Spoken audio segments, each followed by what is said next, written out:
जोहार साथियों, तो आइए इस वीडियो में हम लोग मुख्य रूप से झारखंड के करंट अफेयर का प्रश्न का यहाँ पर हम लोग डिस्कस करने वाले हैं। जो भी छात्र जेएसएससी का कोई भी एग्जाम यानी जेएसएससी सीजीएल हो या उत्पाद सिपाही या झारखंड के जिस जिले में अभी तक जो है चौकीदार की परीक्षा नहीं हुआ है, अगर आप लोग उन सब की तैयारी कर रहे हो तो आपके लिए ये वीडियो जो है बहुत ही महत्वपूर्ण रहने वाला है। तो चलिए आप लोग वीडियो पे लास्ट तक बने रहिएगा। तो आइए हम लोग देखते हैं, यहाँ पर स्क्रीन पे देखिए पहला प्रश्न आया हुआ है। तो देखिए, राज्य के किस आदिवासी कुंभ मेला को राज्य सरकार द्वारा राजकीय मेला का दर्जा दिया गया है? तो देखिए, हमारे राज्य यानी झारखंड का किस आदिवासी कुंभ मेला को जो है राज्य सरकार के द्वारा राजकीय मेला का दर्जा दिया गया है? कौन सी मेला? तो राजकीय मेला का दर्जा दिया गया है। और ये जो मेला जो देख रहे हो इसका नाम है दुबिया खाड़ मेला।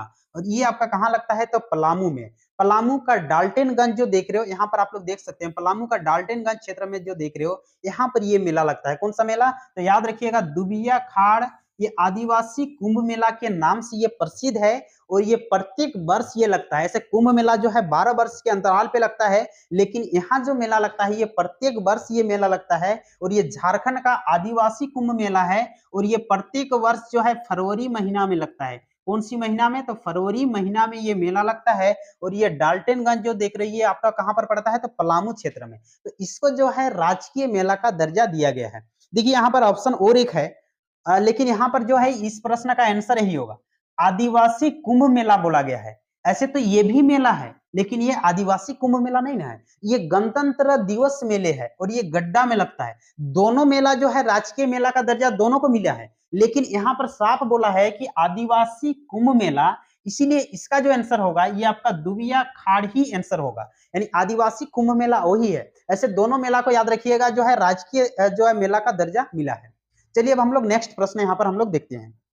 अब आइए यहाँ पर नेक्स्ट प्रश्न है, झारखंड के किस शहर में देश के दूसरे सबसे बड़े शिवलिंग की स्थापना की गई है? ये देखिए, देश का दूसरा सबसे बड़ा शिवलिंग की स्थापना किया गया है और ये कहां पर किया गया है? तो ये आपका रांची में ही किया गया है। कहां पर? रांची जो देख रहे हो, रांची आपका बीआईटी मेसरा क्षेत्र जो देख रहे हो ना, वहां पर एक बहुत बड़ा शिवलिंग का स्थापना किया गया है और ये देश का ये दूसरा सबसे बड़ा शिवलिंग होगा। ठीक है, तो देश का दूसरा सबसे बड़ा शिवलिंग की स्थापना कहां किया गया है पूछेगा, तो ये याद रखिएगा रांची। देखिए कंफ्यूजन हो जाएगा, यहाँ देवघर भी ऑप्शन दिया है। देवघर में जो है शिव का यानी सावन में सबसे बड़ा मेला लगता है, लेकिन सबसे बड़ा शिवलिंग वहां पर नहीं स्थापित किया गया है। ये स्थापित कहां किया गया है? तो ये रांची में। बहुत कोई छात्र जो है इधर मार देगा, ठीक है, लेकिन यहाँ पर रांची में किया गया है। कहां पर? याद रखिएगा, रांची में किया गया है।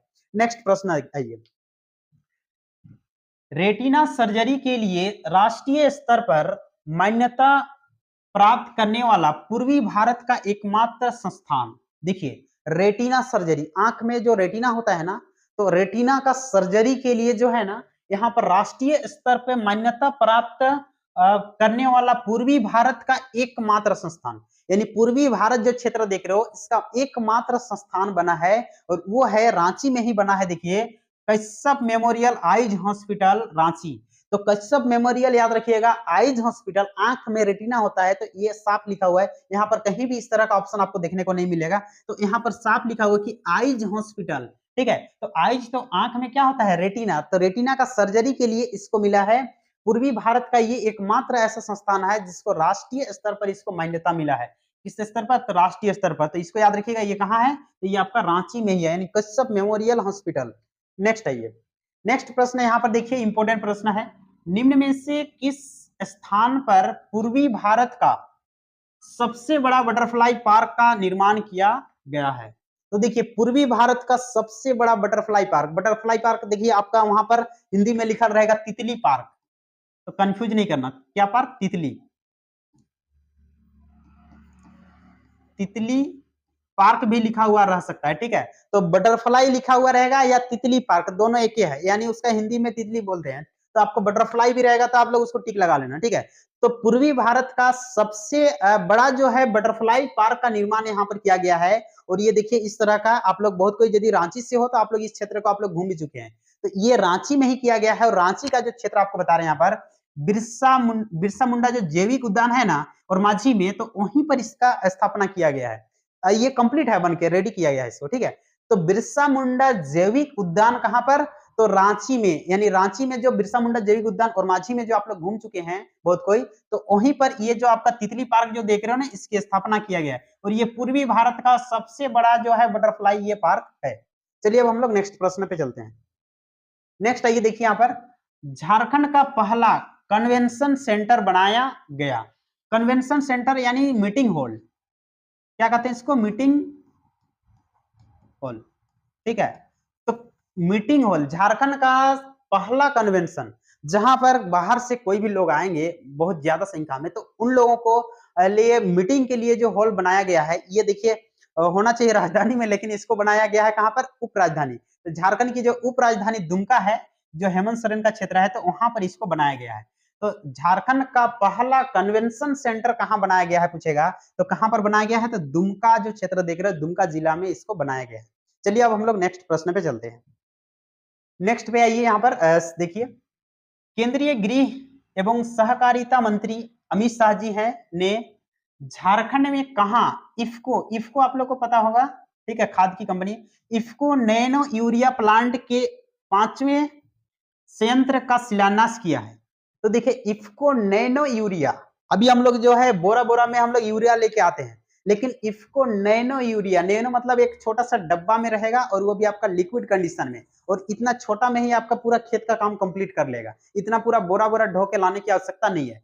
तो इफ्को नैनो यूरिया प्लांट का 5वां जो प्लांट यानी संयंत्र का शिलान्यास किया है, ये कहाँ किया है, और ये किया है कहाँ, हमारे देव का घर में, यानी देवघर, कौन सा जगह में याद रखिएगा, तो इसको किया गया है कहां पर, देवघर क्षेत्र में किया गया। देवघर जो जिला हमारा है ना झारखंड का, तो वहां पर इसका शिलान्यास किया है।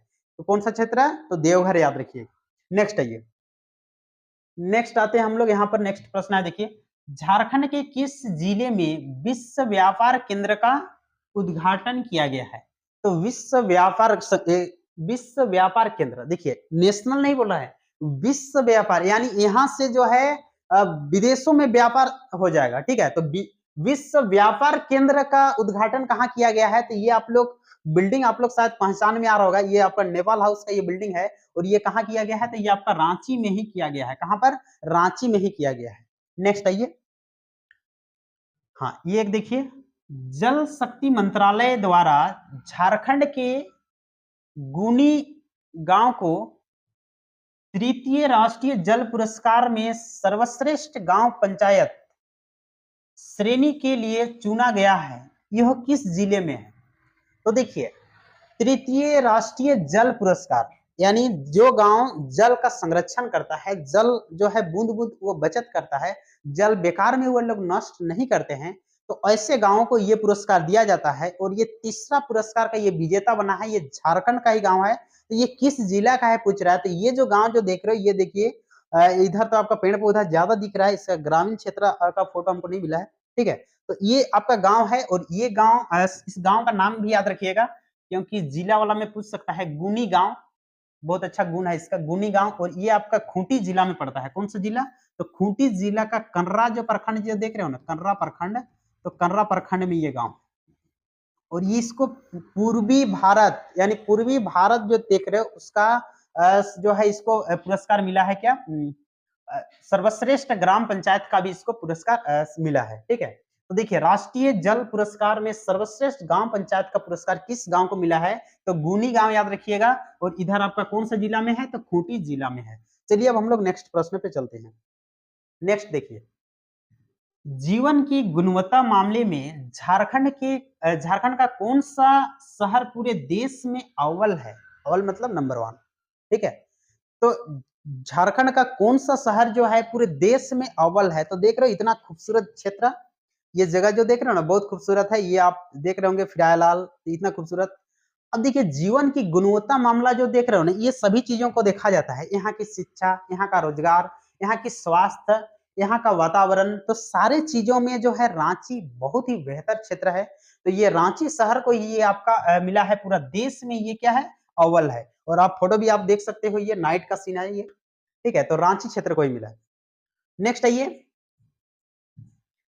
नीति आयोग द्वारा पहली बार जारी बहुआयामी गरीबी सूचकांक रिपोर्ट के अनुसार देश के सबसे गरीब राज्यों में झारखंड का स्थान कौन सा है।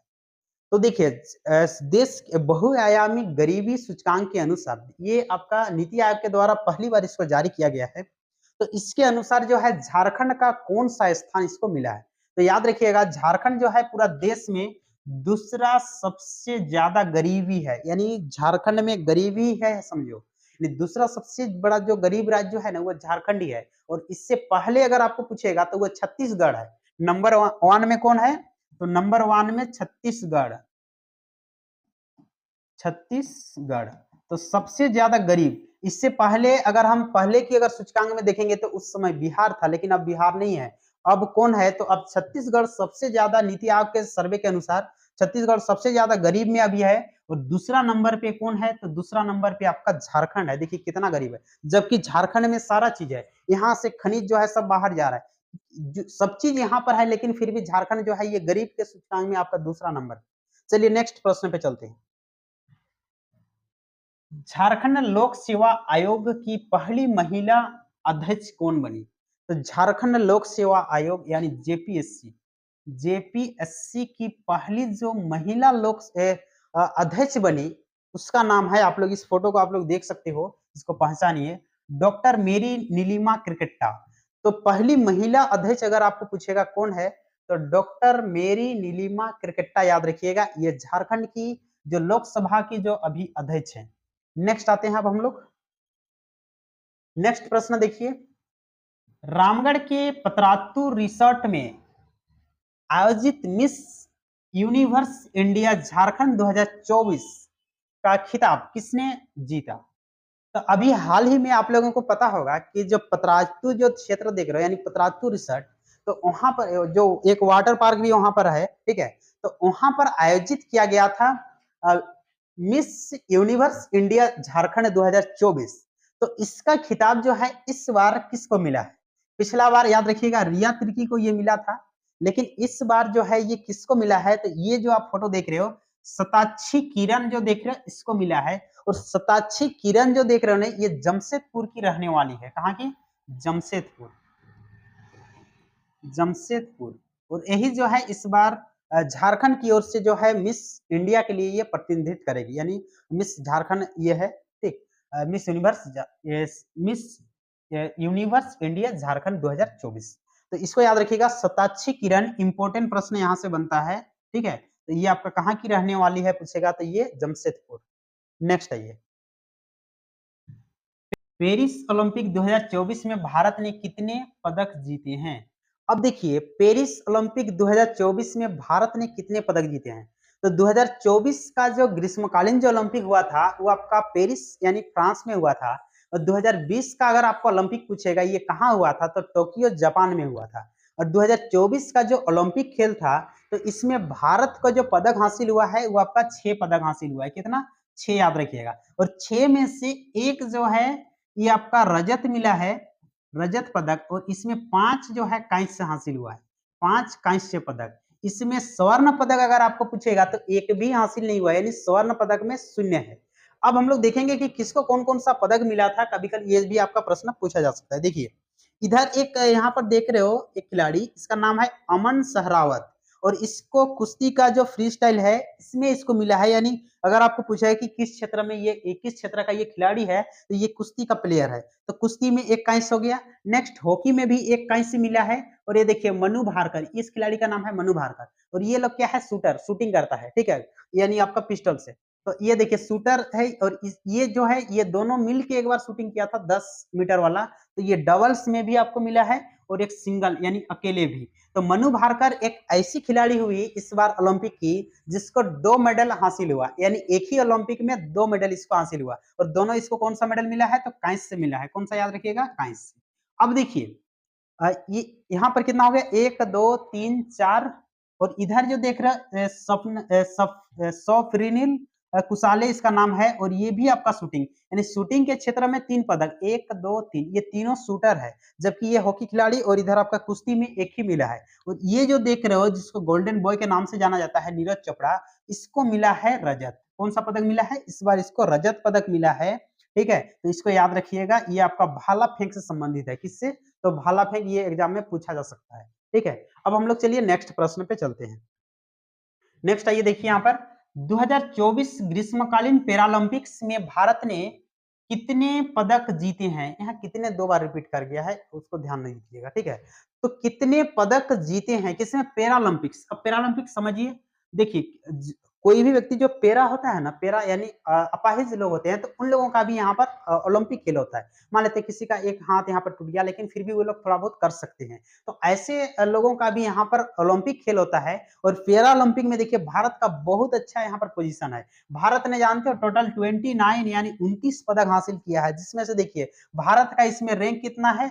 18 रैंक है, जबकि उसमें कितना था तो जानते हैं? उसमें 71 रैंक उसमें था, लेकिन इसमें देखिए 18 रैंक में पहुंचा। इसमें देखिए चीन पहले नंबर पे है और उसमें अमेरिका पहले नंबर पे था। यहाँ पर देखिएगा भारत ने इसमें जो है 7 जो है गोल्ड मेडल जीता है, जबकि ये देखिए रजत जो है इसमें 9 जीता है और इसमें कांस्य कितना? 13। इस तरह से टोटल जो है इसको 29 पदक इस बार मिला है। याद रखिएगा स्वर्ण पदक कितना हासिल हुआ है? तो 7 स्वर्ण पदक।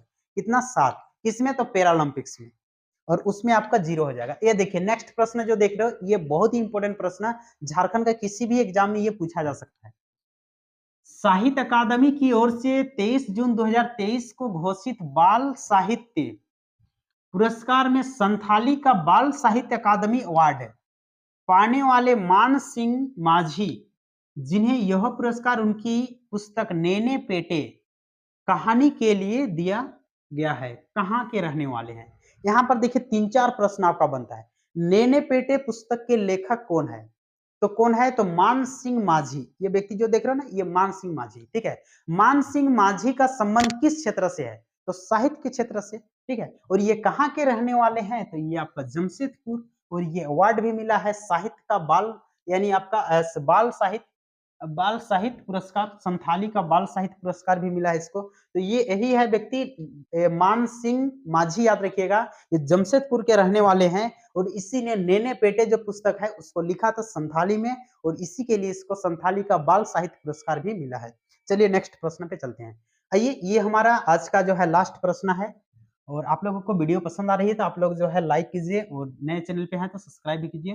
रांची के नामकुम की रहने वाली एंजल मेरीना तिर्की, ये जो फोटो देख रहे हैं ना, एंजल मेरीना तिर्की ने annual queen of international tourism 2023, annual queen of international tourism 2023 का खिताब जीता। यह प्रतियोगिता कहाँ आयोजित की गई थी?